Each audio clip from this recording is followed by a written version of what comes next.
o nosso contato foi meio complicado, assim, um pouco. Então, deixa eu começar me apresentando, então, assim, depois eu vou dar um panorama para vocês aí de como é meu dia a dia também ali. Bom, meu nome é Paulo, né, Paulo Torres, eu sou analista de infraestrutura no Recode, né, o Recode é um laboratório, tá? Eu vou falar que eu não tenho certeza se ainda é, mas até pouco tempo atrás ele era o maior laboratório de inteligência artificial da América Latina, dentro de uma universidade, claro. Então, esse laboratório, ele fica dentro do Instituto de Computação da Unicamp, né? Então, ele tem várias linhas de pesquisas envolvendo inteligência artificial, tá? Então, desde de pesquisas com, por exemplo, smartwatch, sabe, para coleta e análise de dados, para prevenção de doenças cardíacas. Também a gente tem projetos aí de pesquisa na linha de petróleo, né, para exploração, para a parte aí de escoamento de poços de petróleo. Então, o Recode ele tem uma gama muito grande aí nessa parte de inteligência artificial. Bom, e aí a gente tem toda a infraestrutura, né, que o pessoal precisa para poder desenvolver a pesquisa, né? E aí que eu entro em cena, né? Então, eu sou responsável aí por toda a parte de infraestrutura. E aí a gente fala, por que eu falei pro Lucas? Nossa, é difícil o contato, porque assim, nós somos o maior, se não, ou um dos maiores laboratórios aí de inteligência artificial e só tem eu de analista. Então, toda essa parte de infraestrutura, desde suporte ao usuário, então, a parte de infraestrutura mesmo dos serviços, as configurações de serviço, a parte de rede, né, trabalho mais com a parte interna da rede, né? Então, hoje o nosso cluster, vou explicar para vocês depois o que é um cluster, mas assim, o nosso cluster ele está no Instituto de Computação, mas a gente faz um coworking, né? Ou seja, a gente usa o espaço do Instituto de Computação. Então, toda a infraestrutura de rede, a parte lógica, ela é entregue para nós pelo Instituto de Computação, tá? Então, o Instituto de Computação, ele fornece já para a gente a rede que a gente precisa e a partir dali eu faço todo o gerenciamento. Tá? Então, aí eu cuido de toda essa parte aí de serviços, de monitoramento, de suporte ao usuário, de implementação de serviços, implementação de cluster, né? Então, por isso que eu falei, como eu falei com o cara, o contato era meio complicado. E assim, além de tudo isso, quando sobra um tempo, eu preciso ainda ser pai, né? Então, eu tenho um filho de 1 ano, 3 meses, então, assim, toma um tempinho bom da nossa vida aí, né? Então, é bem corrido, assim, conciliar todas as atividades do trabalho com a vida e tudo mais, mas faz parte, né? É uma coisa que eu gosto muito, tá? Então, eu estudei estatística na Unicamp, né? Depois eu fiz matemática, não me formei em nenhum, tá? Mas eu estudei. E eu acabei me formando em análise e desenvolvimento de sistemas, né? E aí eu trabalhava num laboratório, no CPETO, só que eu trabalhava numa parte de gerenciamento, né? Só que eu fazia gerenciamento de projetos.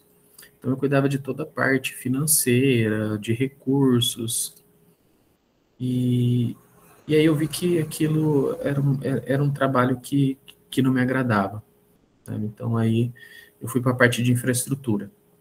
Eu comecei lá, né? Só que lá eu fazia pouquíssimas coisas relacionadas à infraestrutura e acabei indo para o Recode, né? E aí, de fato, no Recode, eu comecei a trabalhar com infraestrutura. Então, tudo que tem, tudo que acontece no Recode, eu que estou atuando ali diretamente, tá?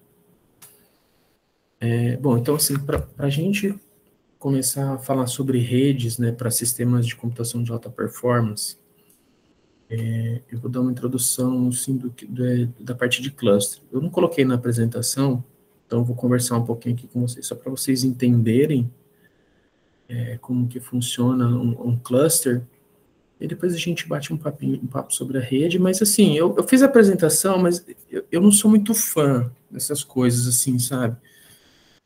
Eu gosto mais de conversar sobre, trocar ideias, responder algumas dúvidas aí que vocês tiverem. Até deixo o espaço aberto depois aí. Eu não sei como, o Lucas, você prefere que eu fale sobre, depois, quando eu começar os slides, você prefere que eu termine e depois abra a sessão para perguntas, ou o pessoal pode ir perguntando no meio? Para mim não tem problema. Como vocês geralmente trabalham?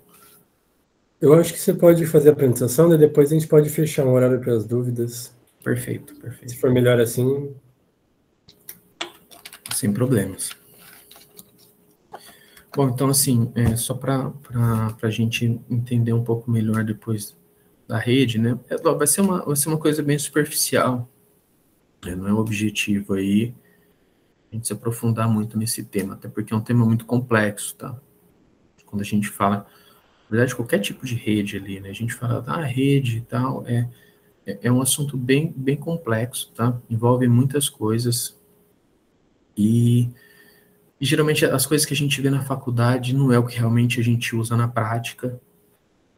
Então, assim, eu acho que vai ser uma coisa mais superficial, assim, para a gente entender como que funcionam as coisas, tá? Então, assim, para a gente começar a entender aí, vou explicar o conceito de cluster, né? Então, assim, o que é um cluster, né? O que é um cluster hoje, nós chamamos de cluster um conjunto de computadores, né? Então, assim, um conjunto de computadores que são utilizados para fazer determinadas tarefas, seja lá de processamento, de acordo com a aplicação do usuário. Então, hoje em dia, as empresas, os laboratórios, eles trabalham muito com clusters, né? E para um cluster, para você poder configurar, utilizar um cluster, ele tem alguns requisitos, né? Ele precisa de um controlador, né, que a gente chama de head node. Então, aí ele precisa dos nós, sejam nós computacionais, né? Aí a gente pode incluir GPUs, né? Pode incluir nós só com CPUs para poder fazer determinadas tarefas. E a gente precisa também de storage, né? A gente precisa salvar os dados, né? Tanto os dados que a gente vai usar para fazer o processamento, quanto os dados pós-processamento, tá? Então, basicamente, um cluster é um conjunto de máquinas, né? Que são ali agrupadas para que a gente possa fazer determinadas tarefas ali, né? E aí, assim, quando a gente fala, tá bom, mas um cluster, o que de fato a gente precisa para fazer ele e tal? Esses são os componentes básicos, mas assim, como eles são interligados, né? Então, essa interligação do cluster vai um pouco de encontro com o que a gente vai discutir aqui e tudo mais, né? Então, assim, hoje a gente tem várias tecnologias para poder fazer essas interligações, tá? Então, aí eu vou começar a apresentar algumas aqui meio superficialmente, só para a gente ter uma noção, tá?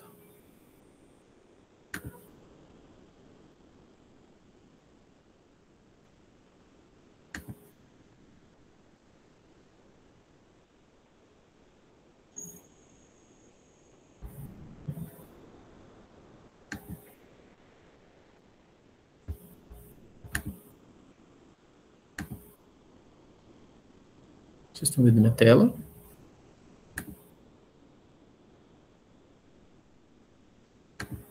Sim, estamos, está aparecendo.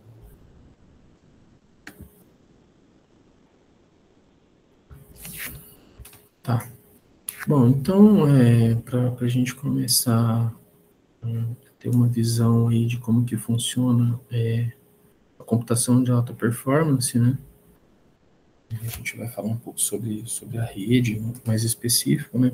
Que a rede, na verdade, é a ferramenta hoje fundamental da computação de alta performance. Então, a computação de alta performance, ela evoluiu muito, né, nesses últimos anos, e a parte de rede também, né? Então, eu vou passar para vocês um pouquinho aí do que a gente tem hoje utilizando, tá? Bom, então, assim, quando a gente fala de HPC, né, a gente fala de High Performance Computing, né, ou computação de alta performance, né, que nada mais é do que computadores, assim, são supercomputadores, na verdade, mas, assim, para o ambiente acadêmico e de pequenas empresas, esses supercomputadores, ele fica meio subjetivo, né? Porque quando a gente fala, assim, de uma empresa, por exemplo, a Meta, o Facebook, a Google, a Amazon, o que eles têm são supercomputadores. Então, assim, o que nós aqui na universidade a gente tem alguns nós de supercomputador, né? Alguns nós que fazem esse trabalho de supercomputação, mas não chega nem perto, assim, do que algumas empresas aí elas possuem de infraestrutura, né?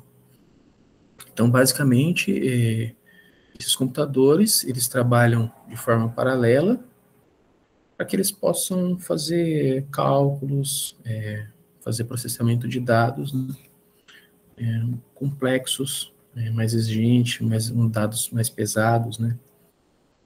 Então, a gente consegue fazer isso aí com os nós computacionais, né? E aí que a rede entra, né, nessa parte de HPC, porque assim, a gente precisa que a comunicação entre esses componentes, né, de clusterizados, eles funcionem de uma forma eficiente, né? Então, aí está a importância da rede, do dimensionamento, de tudo que ali vai influenciar nos objetivos das aplicações também, tá? Porque a aplicação, o que a gente precisa fazer, o que a gente pretende fazer no futuro, vai influenciar também na escolha dos componentes da rede, né?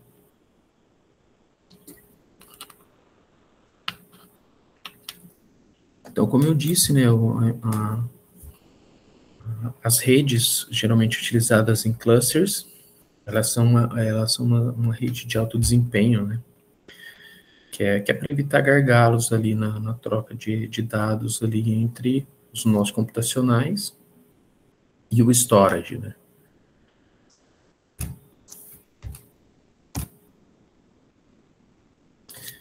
Então, assim, quando a gente fala do desempenho na rede, né, em clusters de HPC, né, então a gente está falando de redes projetadas, né, para alto volume de dados, né, para um throughput muito alto.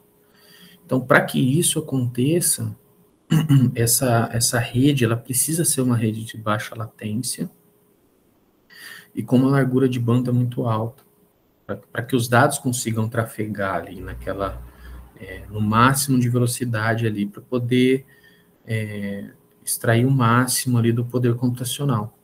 Tá? Então, a latência, né, ela representa ali o tempo de resposta na comunicação entre os nós do cluster. A gente fala HPC, o cluster, na verdade, ele é um sistema de HPC, né? Mas a computação de alta performance, ela vai depender muito dos componentes do cluster.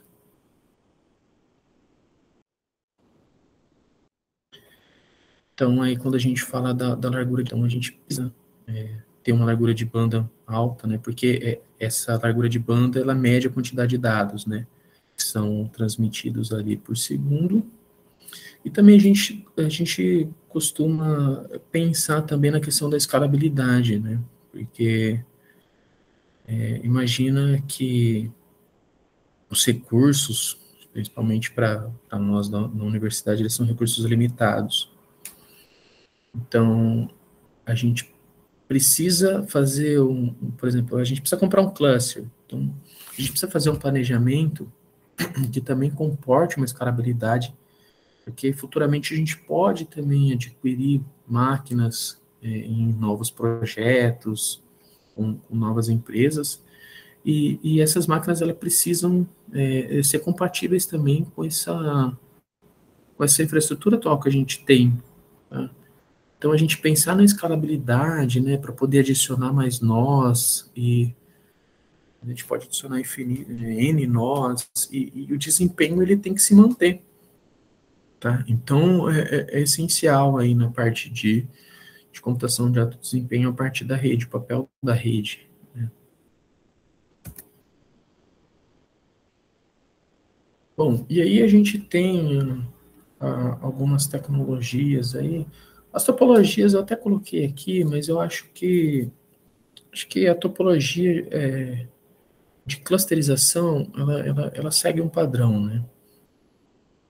É lógico, algumas aplicações mais específicas, mas a topologia é basicamente aquilo que eu comentei com vocês. Então, a gente tem um login node.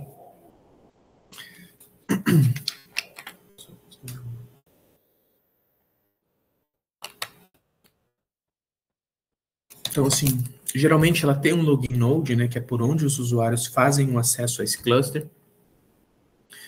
E a partir desse login node, aí ele tem um head node, que é o todo controlador do cluster. E aí a gente tem os nós computacionais e o storage, onde é armazenado os dados, né? Então, essa topologia aí é a mais comum, né? Então, é lógico que também varia um pouco também da parte de recurso, né? Que a gente pode utilizar uma topologia ali de interconexão um pouco mais diferente, né? Entre os nós e os computadores. Mas, voltando assim, para vocês terem uma ideia também, o custo é muito alto, sabe? Então, isso tudo tem que ser levado em consideração também. Porque, por exemplo, ó, imagina que a gente tem uma estrutura simples ali com só um head node, 3 nós computacionais e um storage, por exemplo. A gente pode fazer ali uma interconexão entre essas máquinas, uma interconexão redundante com 2 switches e tudo mais, né? Só que quanto mais conexões eu tenho, quanto mais switches eu tenho, né? Principalmente quando a gente fala aí de InfiniBand, ou Ethernet de alta velocidade, mais caro vai ficando o nosso budget, né? Então, quanto mais ligações, quanto mais interligações a gente precisa fazer, mais caro vai ficando toda essa infraestrutura, tá? Então, assim, algumas tecnologias, aí, como eu disse, né, como a InfiniBand, a Ethernet de alta velocidade, né, ela,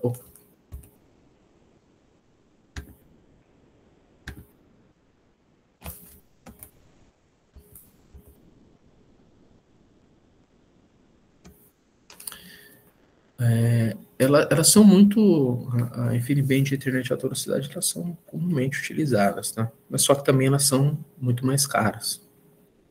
Assim, para vocês terem uma ideia, um switch Ethernet de gigabits por segundo, por exemplo, com 36 portas de 10 gigabit, porque se a gente parar para pensar, nossa, 10 gigabits é até que bastante, assim, né, no uso residencial. Você dificilmente vai ver essa velocidade. E as pequenas empresas aí, muito provavelmente também nem chegam nessa velocidade, tá? E aí a gente para e fala, nossa, mas 10 gigas é muita coisa. Você fala, 10 gigas, assim, a gente consegue trabalhar com 10 gigabits por segundo, né? E o switch, assim, nessa velocidade, a gente vai pagar em torno de 20 mil reais um switch desse porte.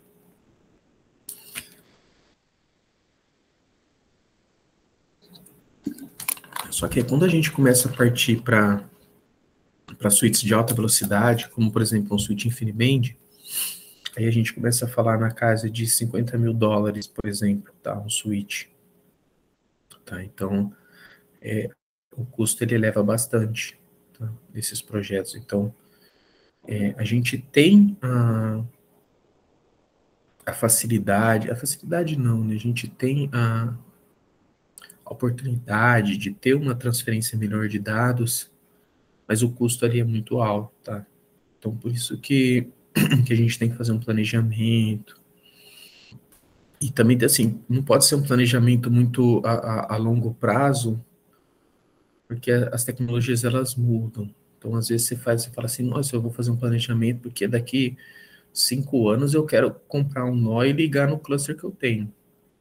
Só que aí mudou a versão das placas, e os cabos das placas novas já não servem mais nos cabos da placa antiga, sabe? Então, tem todos esses desafios também, né, no planejamento e na instalação e configuração desse tipo de infraestrutura. Então, assim, junto com essas tecnologias, né, a gente tem alguns protocolos, né, que não são tão comuns, né, no dia a dia. Quando a gente fala da parte de servidores, né, e falando da parte de redes, a gente tem os protocolos mais utilizados, né, que é o DNS, o protocolo DHCP, o protocolo de SSH, FTP, né, o HTTPS, o HTTP.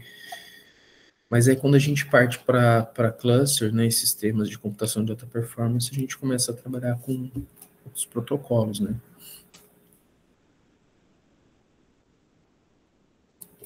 Pessoal, vocês me desculpam, minha garganta tá um pouco ruim, então eu tô bebendo água toda hora.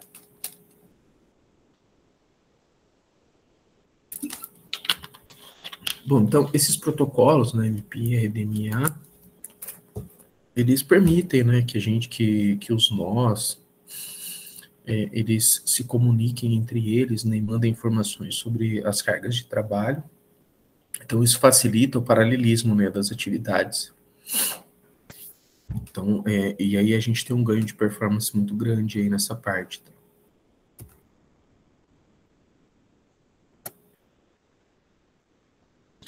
Bom, e aí, né, com essas, dito tudo isso que conversamos aqui,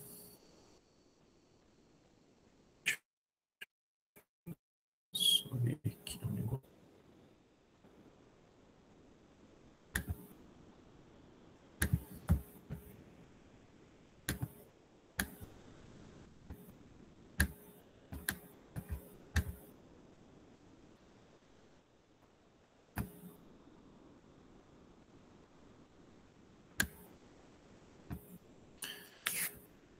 Bom, então vamos lá. Então, assim, quais são os desafios que a gente tem quando a gente está falando desse tipo de infraestrutura, né? Então, o desafio aí é a gente minimizar a latência, maximizar as taxas de transferência, né? Que é justamente para a gente poder melhorar a capacidade do cluster de realizar as tarefas, tá? É lógico que tudo isso vai depender também. Não adianta a gente ter uma rede de baixa latência, de uma largura de banda muito grande, e a gente tem um computador que tem um processador Core 2 Duo para poder fazer o processamento das atividades, né, das tarefas.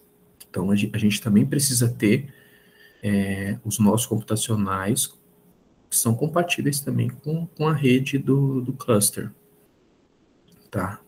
Mas, assim, geralmente no planejamento ali, às vezes até a própria empresa ali que vende a solução, ela já nos auxilia também nessas etapas, tá?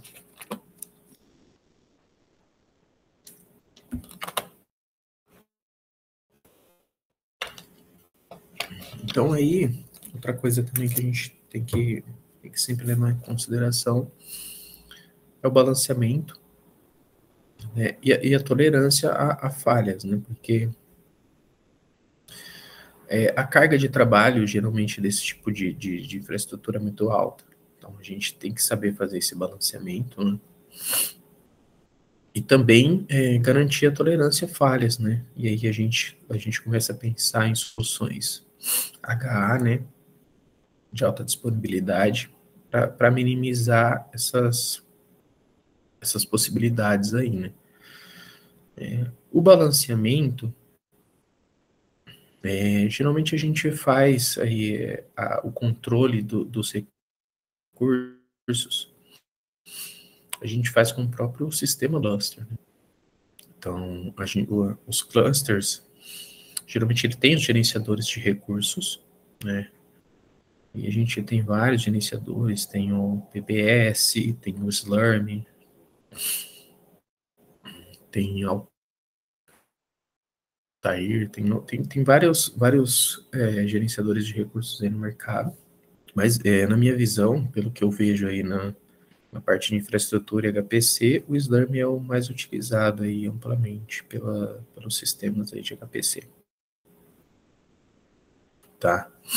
Só para vocês terem uma ideia, o Slurm, ele faz todo o gerenciamento dos recursos que o cluster possui, desde GPUs a CPUs e memória, né? Então, quando você quer submeter uma tarefa, ou processar alguma coisa, você precisa pedir recursos para o gerenciador. E aí, como que esse pedido é feito? Né? Vocês pegam, ou vocês podem usar script, ou linha de comando. Tá? Então, assim, uma coisa que para vocês já terem uma noção,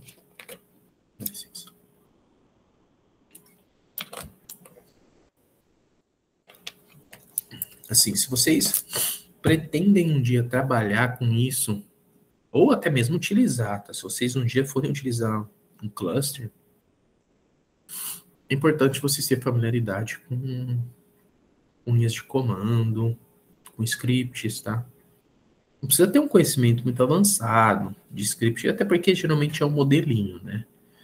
O script de submissão, a gente tem um modelo e fala para o usuário, ó, aqui você pega esse modelo e coloca as configurações que você precisa para rodar o seu job, né, que a gente fala.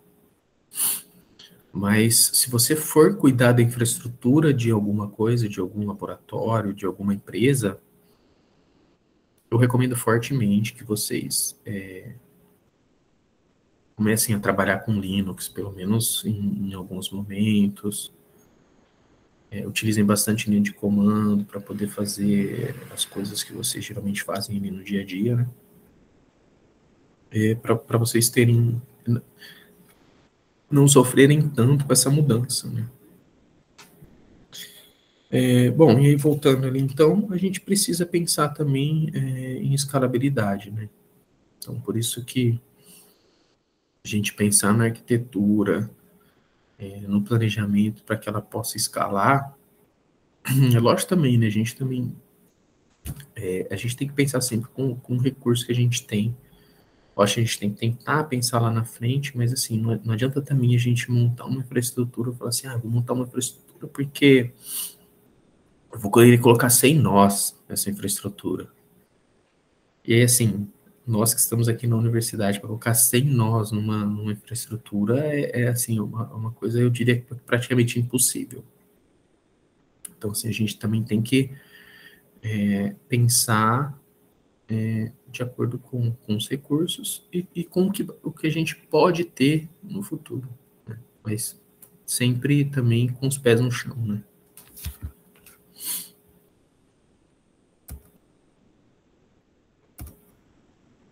Bom, aqui é só para a gente ter uma ideia aqui das áreas, né, que utilizam HPC aí, né? Então, o pessoal utiliza aí para fazer tarefas complexas, né, com supercomputadores. Então, e as redes, né, como eu falei, a rede, até pouco tempo atrás, as redes eram um gargalo de um cluster. Ou seja, as pessoas disparavam os trabalhos, só que o que demorava para fazer a conclusão do job era o tráfego pela rede. Tá? Então, a rede demorava muito para trafegar esses dados. Hoje em dia, isso já não é mais um problema. Sim, hoje em dia, eu acho que um dos maiores desafios que a gente tem na parte aí de HPC é a parte de I/O, tá? É a leitura escrita em disco. Então, assim, eu não cheguei a comentar, mas quando a gente fala de switch InfiniBand, tá, a gente está falando de switches que podem chegar a uma velocidade de transferência de 80 gigabits por segundo. 800 gigabits por segundo, desculpa. Então, assim, hoje aí na rede residencial, eu acredito que o máximo que a gente tem de velocidade comercializada seja 1 gigabit por segundo.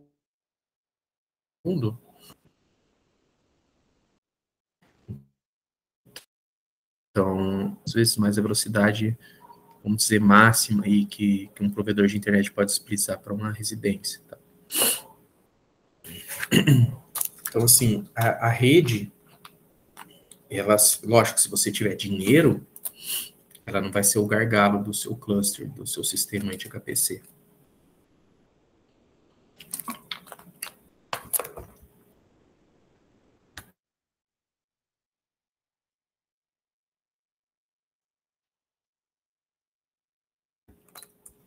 Pessoal, desculpa.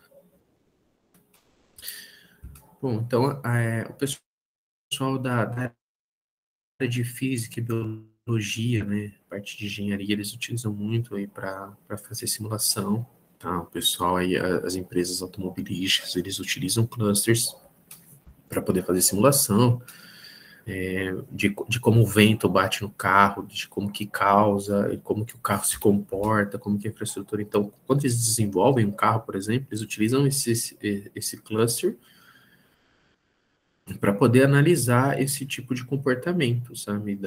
E aí tem várias coisas, tem de resistência de materiais, aí tem a parte também de física, biológica. Então, hoje em dia, principalmente na pesquisa, o cluster é muito importante, tá? Para poder desenvolver pesquisas e tudo mais.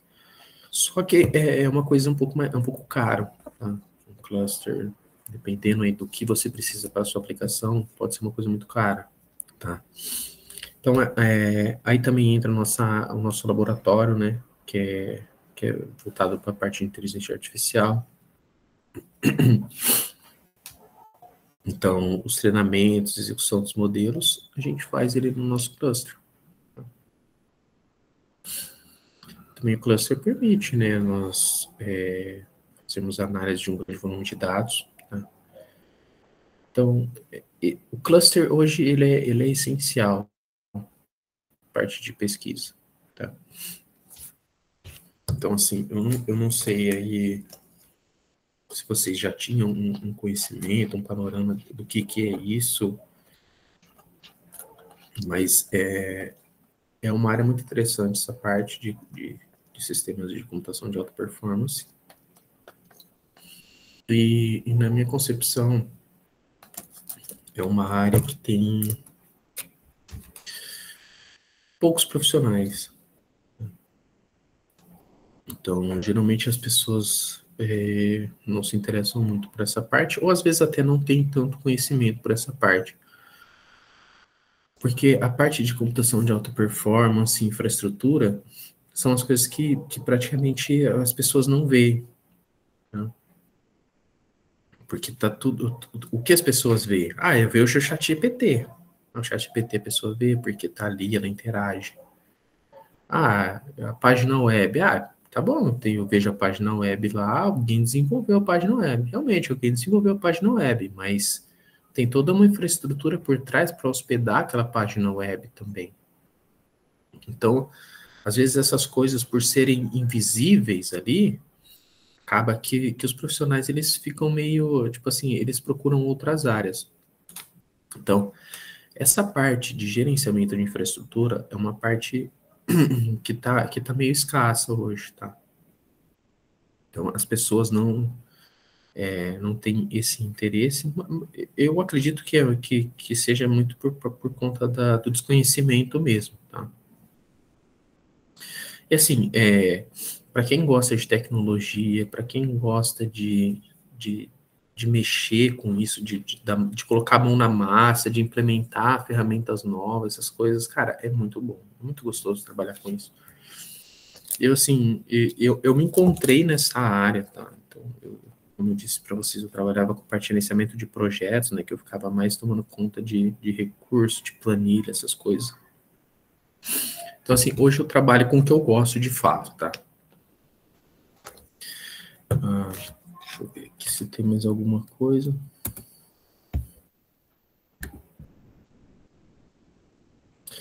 Bom, e aí a gente tem algumas coisas aqui que eu coloquei só para vocês terem uma ideia, assim, que ajudam muito, assim, na parte de computação, que é a parte das redes ópticas e fotônicas, né, que são as redes, a grosso modo não, são as redes em fibra ótica, tá? Então, elas permitem aí a gente fazer a transferência de dados numa velocidade absurdamente maior e consumindo menos energia, né? O que é muito bom, porque eu vou deixar para falar depois, mas eu vou dar um panorama para vocês também aí de como que funciona. Eu tô falando só as partes legais. Ah, tem cluster, tem isso, assim, mas tudo isso tem também um ônus, né? E aí, assim, a gente precisa olhar com mais cuidado também essa parte aí. A gente fala de escalabilidade, mas a gente também precisa pensar na parte de integração, principalmente com novas tecnologias, né, como a computação quântica, né.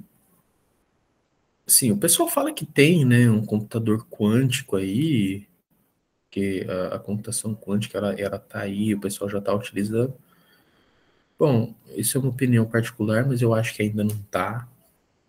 Mas a gente está caminhando para ter, sim, a computação quântica, né. E a gente vai ter um salto gigantesco na parte aí de processamento, de, de cálculos, de simulações. Então, assim, vai ser uma coisa muito boa, mas como tudo que eu falei aqui envolve custo, a gente precisa ver se isso vai ser viável, por exemplo, para nós, né? Aqui dentro de uma universidade. Talvez, se olharmos assim, não, mas eu vou trabalhar no Google, no Facebook, e aí, assim, aí vocês comecem a pensar, não, realmente, pra gente isso vai chegar primeiro, com certeza. Então, essas empresas, elas vão provavelmente aí ser as pioneiras aí nesse tipo de computação, de arquitetura e infraestrutura. E a gente tem também as redes definidas por software, né? Então, ela proporciona uma flexibilidade, aprimora o tráfego de dados em ambientes HPC. Eu, particularmente, eu não vejo, não é muito comum eu ver a parte de redes definidas por software aí, né, nessa parte de HPC. Né? Porque, assim, a HPC, ele não precisa, geralmente, você fazer programação na rede. Ali, né? Lógico, eu falo um HPC mais geral. Lógico que, dependendo da aplicação, talvez precise alguma coisa para melhorar, porque realmente vai melhorar o tráfego ali de dados, mas às vezes a melhora ela não é tão significativa para as aplicações padrão. Então, mas em alguns lugares, alguns segundos ou minutos pode fazer muita diferença.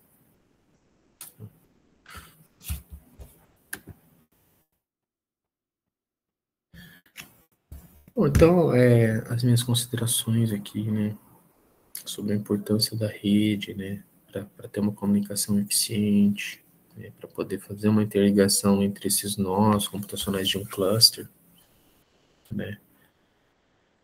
E aí a gente viu arquiteturas, né, lógico, a mais comum, que também não adianta eu falar para vocês, tem tal arquitetura. A gente hoje tem, na verdade, a gente tem várias arquiteturas, né, a gente tem essa que eu comentei para vocês de um head node, um storage.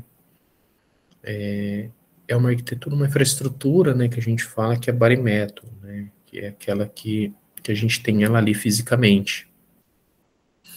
Mas aí a gente tem também essa mesma infraestrutura aí disponível em vários provedores aí de cloud, né? A gente tem a AWS, o GTC, né, que é a cloud do Google. A gente tem também, esqueci o da Microsoft, mas eles têm também a Azure, né? Também tem a OCI, a Oracle Cloud, né? Então, assim, a gente tem vários provedores aí de nuvem que fornecem também esse tipo de serviço. Só que eu já adianto para vocês que não é uma coisa barata, tá? Uma coisa caríssima, tá?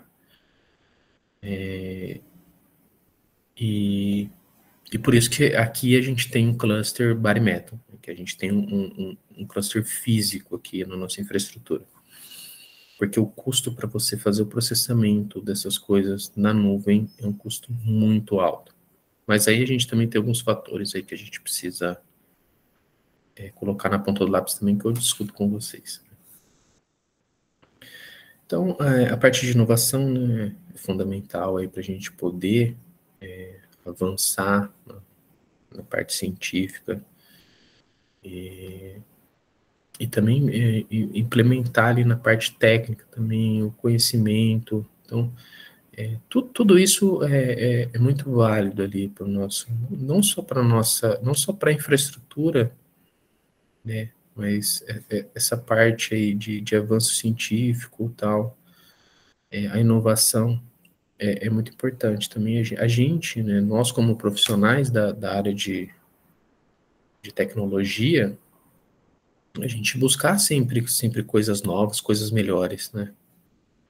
Porque às vezes surgem aplicações, né? Pode considerar aplicações, né? Algumas aplicações que podem melhorar muito a performance dos sistemas que a gente já tem implementado, né? E a gente acaba pensando, não, mas deixa isso aí, tá funcionando lá, então eu não vou mexer com isso, porque vai me dar dor de cabeça. Sabe? Realmente dá muita dor de cabeça, sabe? Mas tem coisas que vale a pena, sabe? Para vocês terem uma ideia, aqui no Recode, quando eu cheguei, o pessoal utilizava uma planilha para poder fazer reserva, né, de GPUs, para fazer processamento dos modelos, processamento de dados, né? Então o pessoal chegava, abria uma planilha no Excel, ou no Google Sheet, e colocava lá, eu quero usar tal dia e tal horário lá, eu vou ficar usando essa GPU. Só que o que acontecia era que muita gente reservava e nem utilizava, né? Então, as pessoas que realmente precisavam utilizar não conseguiam utilizar porque a pessoa tinha reservado, né? Então, eles tinham que reservar outro dia para poder processar os dados ali. E aí você pega pessoal, por exemplo, que precisa fazer porque está para defender mestrado, tem coisas urgentes ali relacionadas à pesquisa, aos projetos de pesquisa.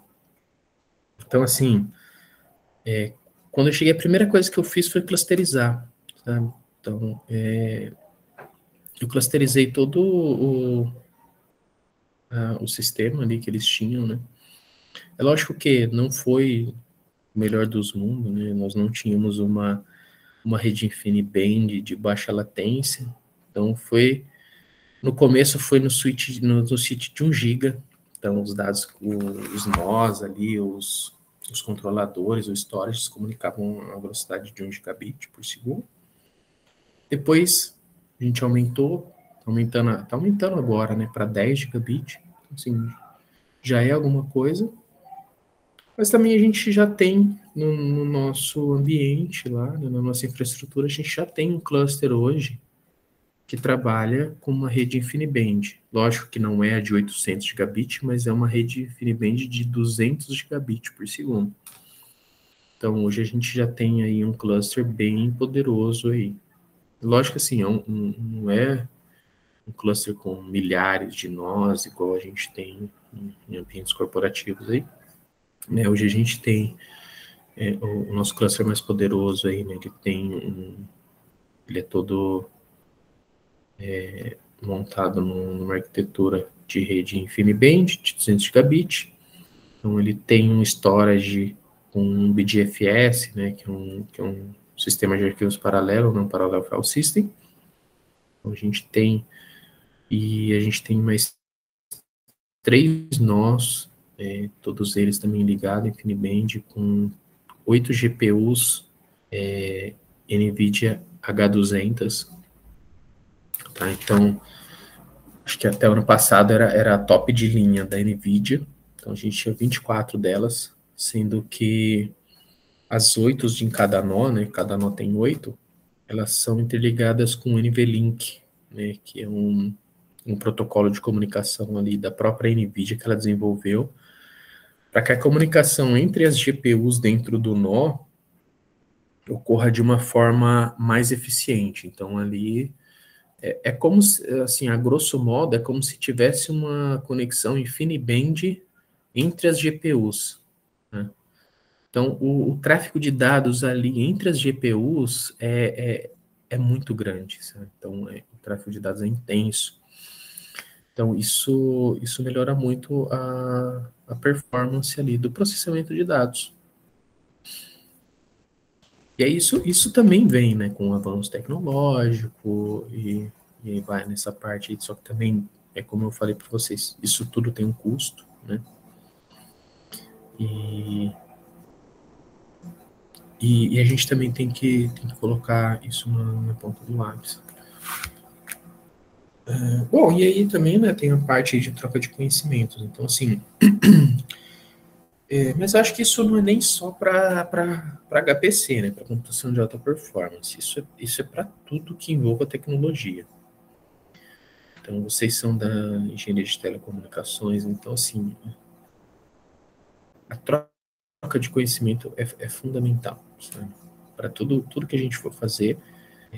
A gente precisa pesquisar, conversar, principalmente com pessoas que trabalham já com essas coisas, sabe?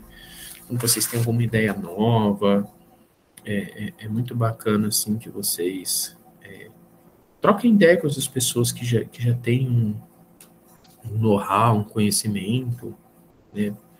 Para ver se aquilo que vocês estão pensando é viável, quais são os prós, os contras. Hoje em dia também, né, com essa parte aí de inteligência artificial, ChatGPT, ajuda demais nessa parte também. Então, assim, é fundamental a troca de conhecimento. Bom, pessoal, essa apresentação que eu preparei, assim, foi uma apresentação bem simples, né? Só para a gente ter um overview aí do que é mais ou menos aí um cluster, né? Que o cluster é um sistema de HPC ali, e a importância da rede desse sistema, né?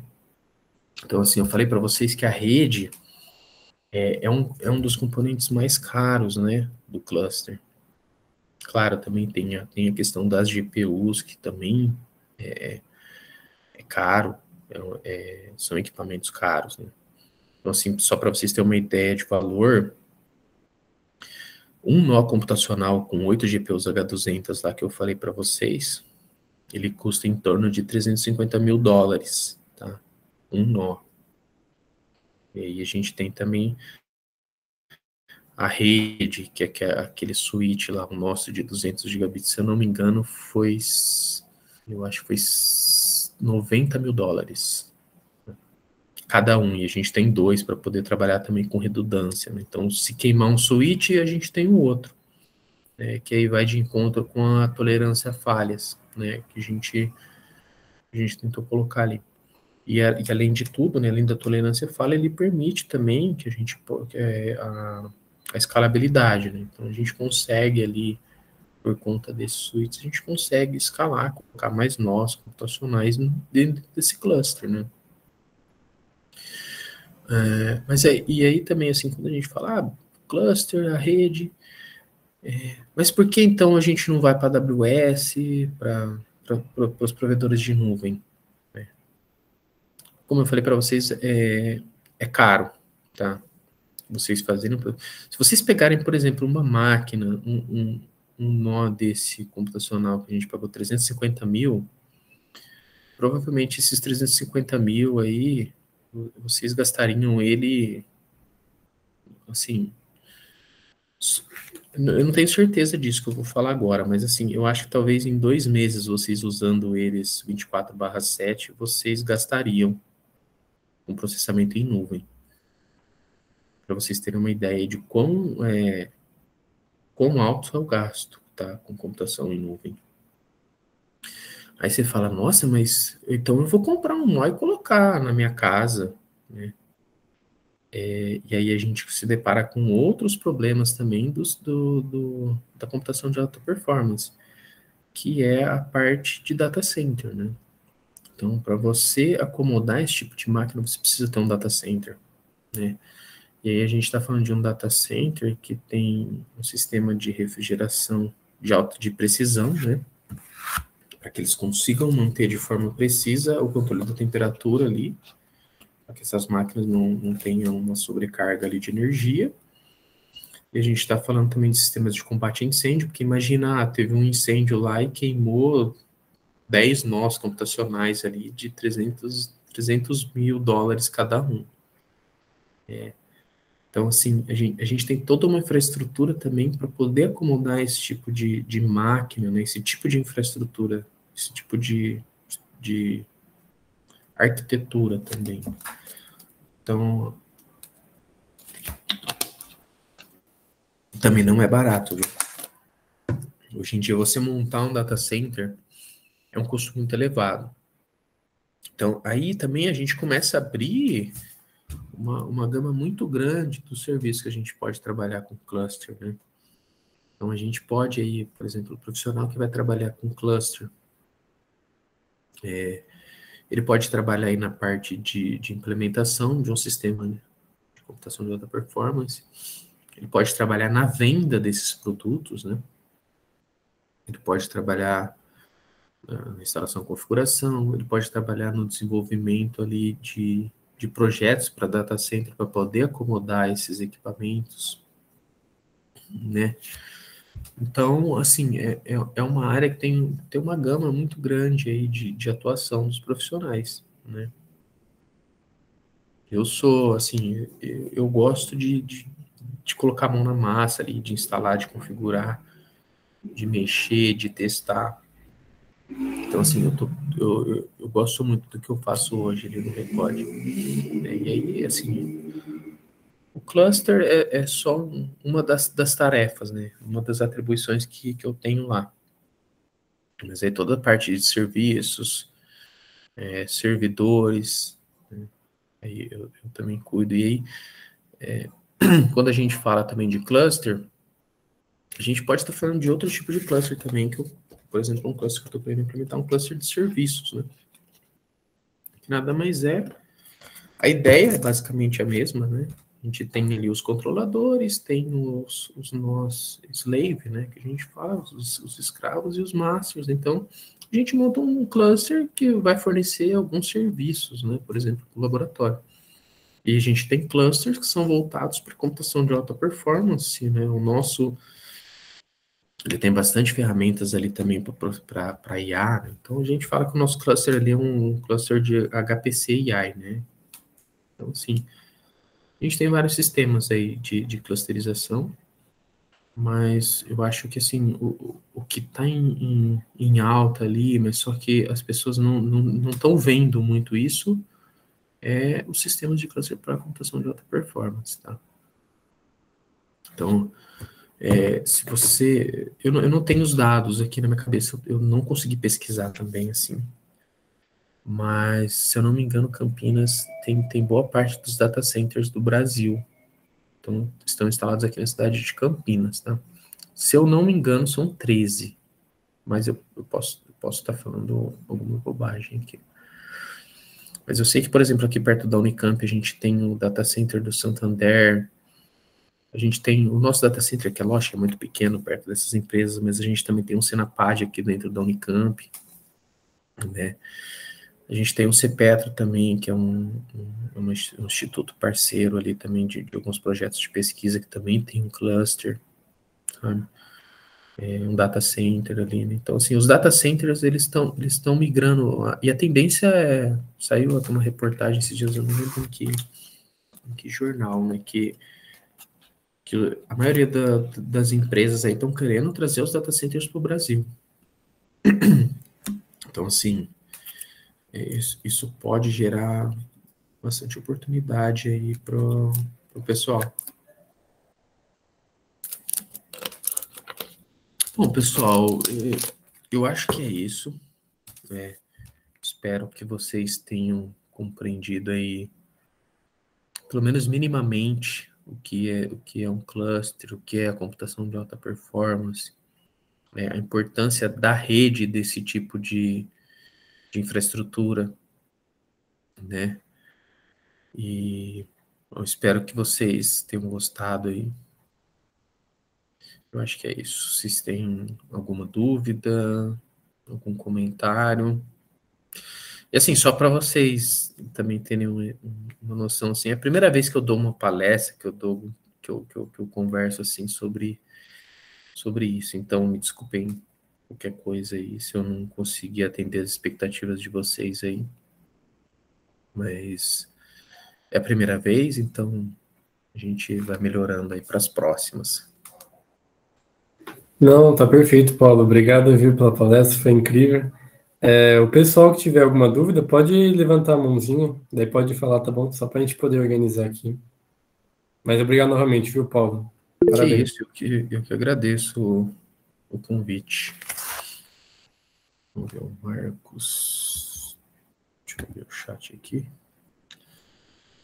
Para executar os programas dentro dessa plataforma de alto desempenho, preciso usar uma biblioteca, framework específico, ou boa parte das linguagens modernas consegue se adaptar em sistemas.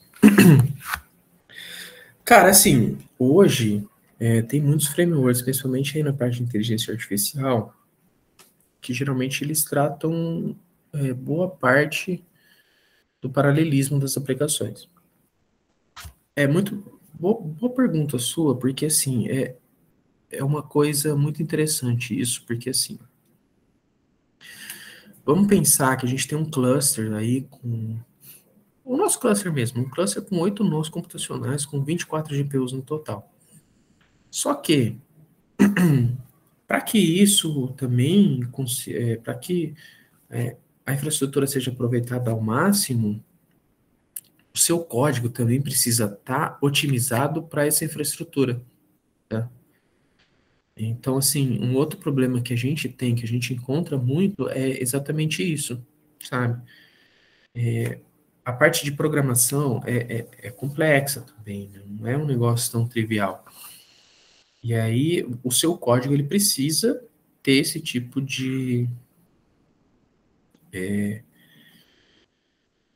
desenvolvimento. Então, ele precisa estar desenvolvido para esse tipo de tarefa. Então, como você disse, alguns frameworks, por exemplo, o PyTorch, o TensorFlow, a maioria deles, eles tratam essas coisas aí, principalmente paralelismo, mas geralmente eles tratam o paralelismo das atividades entre as GPUs de um nó, tá? Então, por exemplo, a pessoa ali que está desenvolvendo aí um modelo, ela conseguiria trabalhar com até 8 GPUs, tá? No caso, essas H200 são 8 GPUs com memória VRAM de 141 GB cada uma.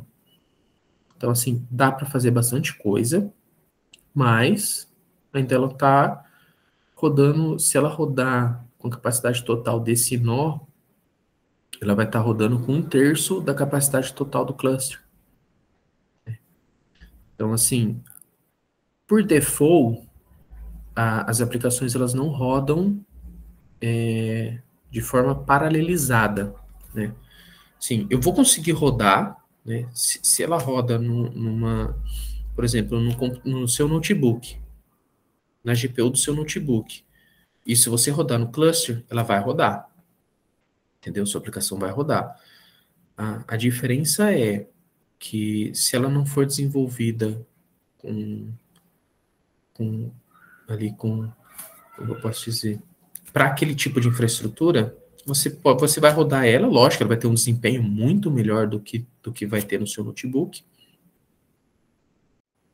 mas ainda assim ela não vai usar toda a capacidade que o cluster pode oferecer. Acho que é isso. Eu acho que a Ana Júlia estava com a mão levantada.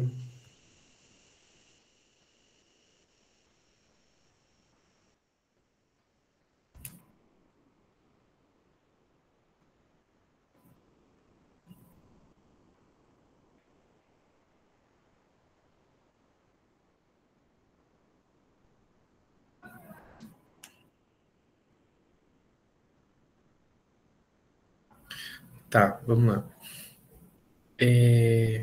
Bom, sim, realmente tem essa deficiência aí de profissionais na área. Como que eu aconselho as pessoas que querem trabalhar com essa área? Hoje a gente tem, por exemplo, muita documentação na internet, né? Então, se você quer trabalhar, por exemplo, com deploy, né, que é a configuração de um cluster, né, você pode usar até o ChatGPT, por exemplo, tá? Se você fizer um prompt lá, eu queria, por exemplo, configurar um cluster com algumas máquinas e tal, como que eu faço isso? Ele te dá ali um norte ali do que você precisa fazer. Tá, mas, por exemplo, o que eu fiz, tá? Não só na parte do cluster, mas assim, toda o meu know-how, as coisas que eu fiz foram baseadas em partes práticas, tá? Então, por exemplo, eu preciso de um servidor web.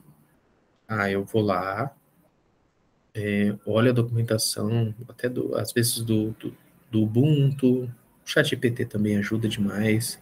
Mas, assim, o ChatGPT, como qualquer outra ferramenta de inteligência artificial, eles têm algumas falhas. Então, às vezes, a documentação ali é melhor caminho.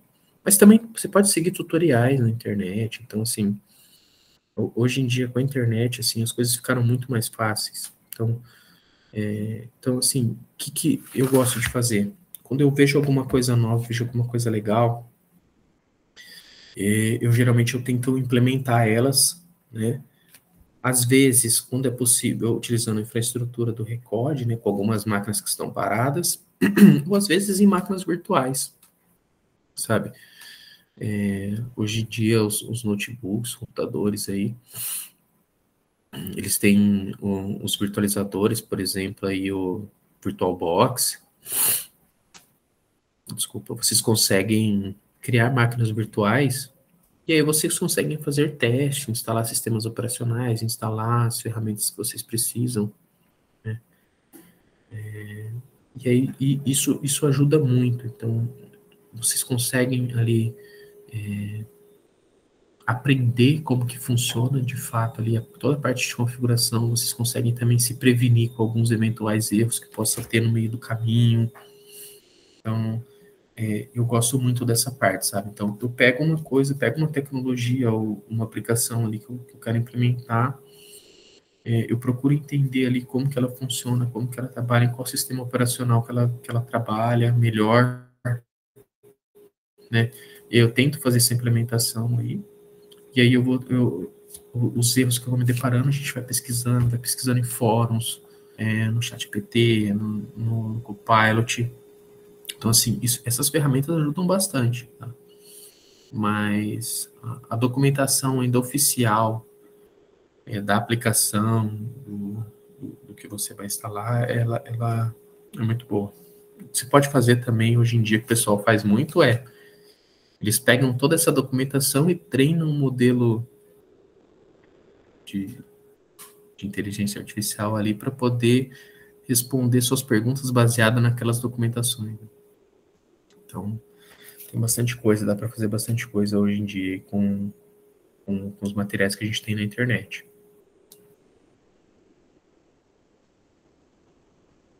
Eu respondi sua pergunta? Acho que eu não sei se eu viajei muito aí na resposta. Nada que isso. Mais alguém, pessoal? Se vocês quiserem tirar alguma dúvida relacionada a alguma outra coisa, relacionada à infraestrutura, aí também só pode ficar à vontade, tá? Se vocês quiserem saber, o salário eu não vou falar, tá? Sim, mas eu sempre trabalhei aí na parte, antes de vir trabalhar na Unicamp, eu sempre trabalhei na indústria. E o salário da indústria geralmente não é muito atrativo.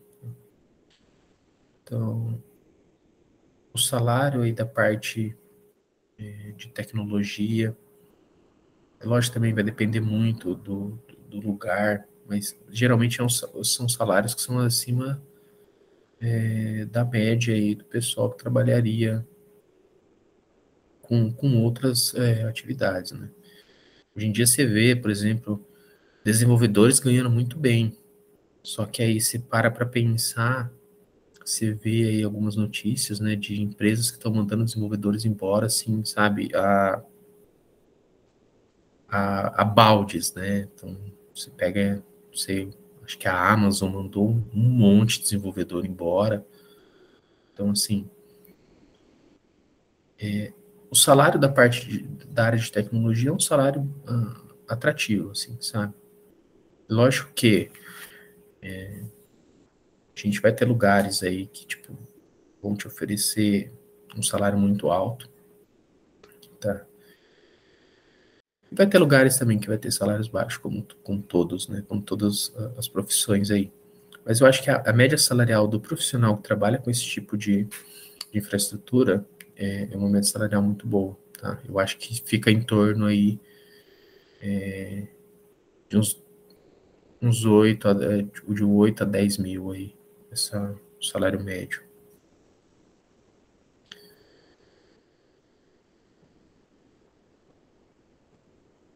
Alguém tem mais alguma dúvida? Alguma curiosidade?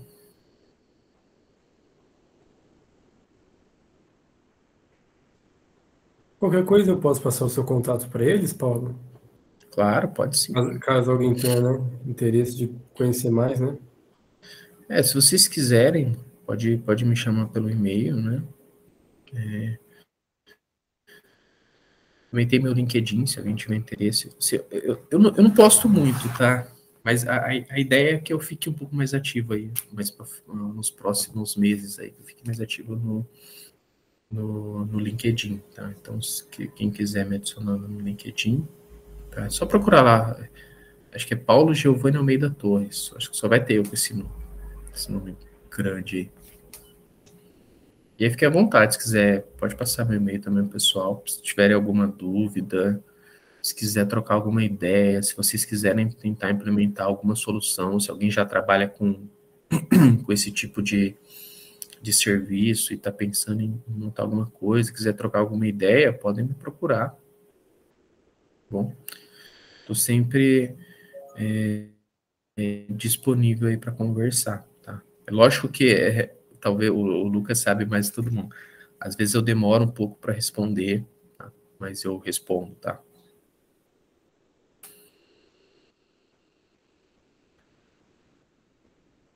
Bom, gente, se ninguém tiver mais dúvidas, acho que a gente pode encerrar por aqui, né? Gostaria de parabenizar novamente o Paulo, né, pela palestra, muito bacana. Eu gostaria de falar em nome da CETEL, né, que a gente vai distribuir certificado para todo mundo que participou aqui da palestra, certificado para o palestrante também. Seria isso. Teria mais uma coisa para falar, Ana?